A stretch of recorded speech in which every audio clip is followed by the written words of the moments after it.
بسم الله الرحمن الرحيم السلام عليكم ورحمة الله تعالى وبركاته كلهم وعنو وناكسن داوديال كسو دواada warka janaalkeena xogta dalka qodobada warkeena aan ku soo qaadan doonana waxaa ka mid noqon doona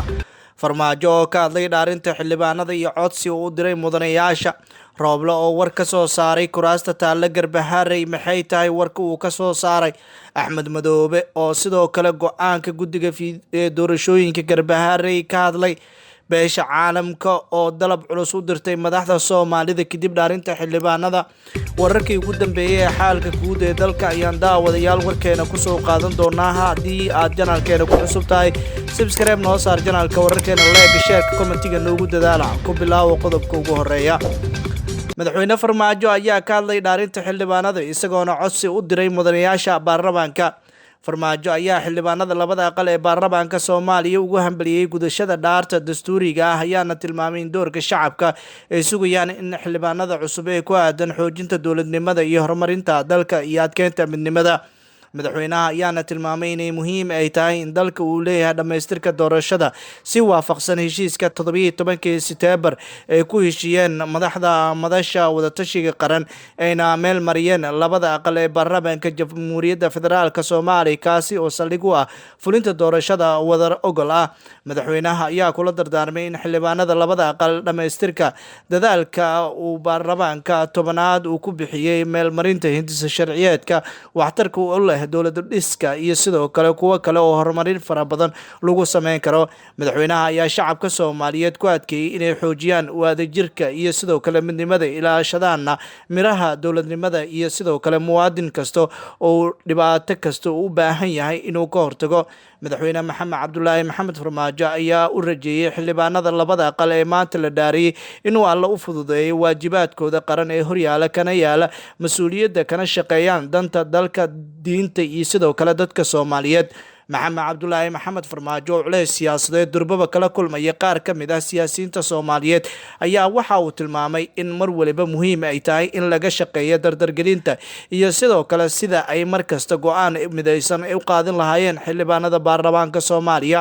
madaxweyne Farmaajo oo garbihiisa ay ka baxeen shakhsiyaad muhiim u ahaa oo ka mid ahaa Mahdi Maxamed Guuleed iyo sidoo kale Yaasiin Farey ayaa haatan waxa u muuqanaya hadallada ka soo yeeraya kuwa si weyn ay ula yaabayaan qaar ka mid ah siyaasiyiinta Soomaaliyeed Farmaajo oo san ku qanacsanayn hanaanka haatan dalka uu marayo ayaa waxa uu si weyn hore u sheegay in uu doonayo in uu mar kale doorashada Soomaaliya uu ku guuleysto hase ahaatee qaabka haatan doorashada ay ku soconayso ayaa waxay u muuqanaysaa in culays xoogan ay ku noqonayso kooxda madaxweyne Maxamed Cabdullaahi Maxamed Farmaajo inkastoo Faad Yaasiin Xaaji Daahir kursigiisa guddiga doorashooyinka fiid ay sheegeen in dib loogu laaban doono dhanka kale ra'iisul wasaare Roble ayaa war ka soo saaray kuraasta taalla Garbaharey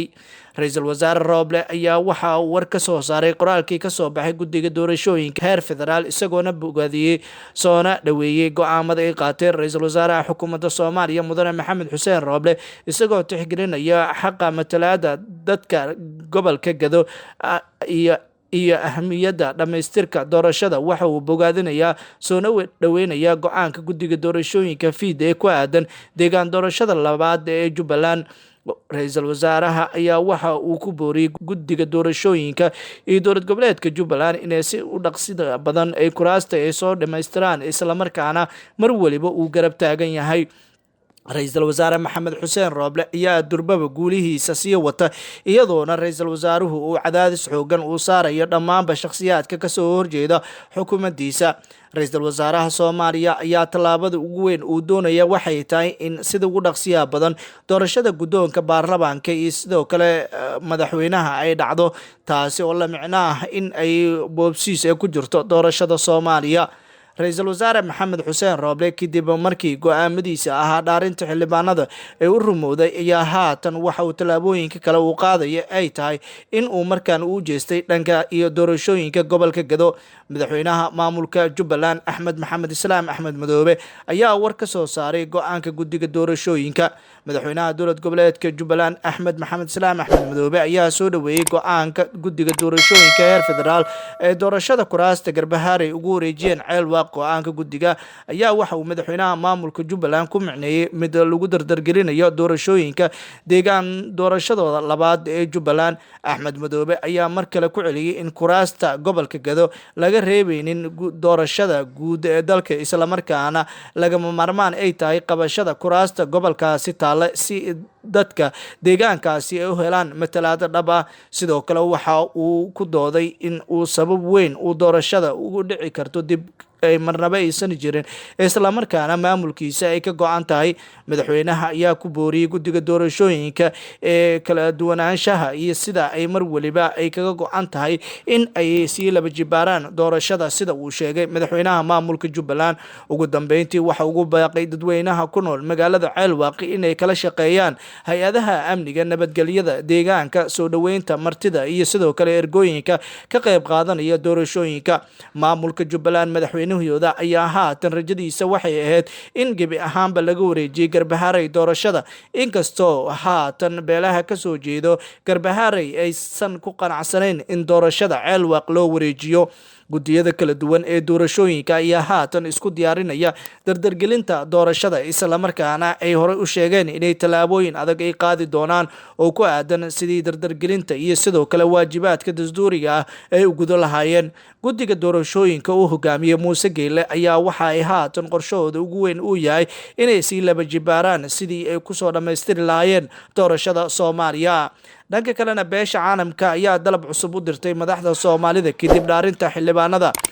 beesha caalamka ayaa qoraal ay soo saartay uga hadashay dhaarinta xildhibaanada cusub ee baarlamaanka Soomaaliya oo ka dhacday teedhada Afisoni ee Muqdisho, waxaana dalab cusub ee u direen madaxda Soomaalida. Saaxiibada caalamku waxay soo dhaweynayaan dhaarinta maanta iyo xubnaha dhawaan la doortay ee golaha shacabka iyo aqalka sare ee Soomaaliya kadib muddo ka badan hal sano oo dhammaan hay-adaha Soomaalida ee la soo diristay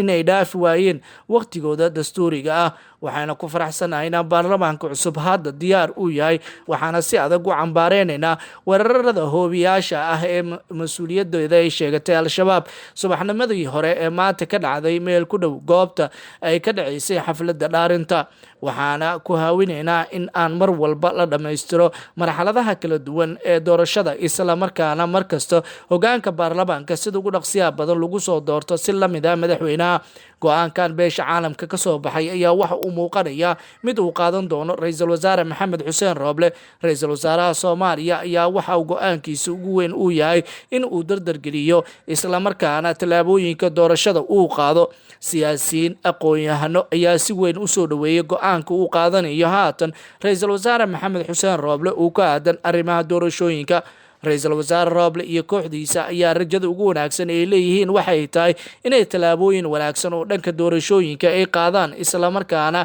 cid kasta oo kasoo horjeeda doorashada ay sheegeen inay tallaabo adag ay ka qaadi doonaan. guddiga doorashooyinka, ra-iisul wasaare Rooble, qaar ka mid ah madaxda maamul goboleedyada dhammaanba waxay hadal hayaan wax waliba sida loogu gudbi karo, isla markaana doorashadu ay ku dhici lahayd sida ugu dhaqsiyaha badan. guud ahaan daawadayaal, warkii oo aad ka daawanayseen xogta dalka saaxiibayaal waa naga intaa. haddaba daawade haddii aad janaalkeena ku cusub tahay, subscribe noo saar janaalka, wararkeena leega, sheerka, commentiga noogu dadaala. waadna mahadsantihiine nabadgelyo.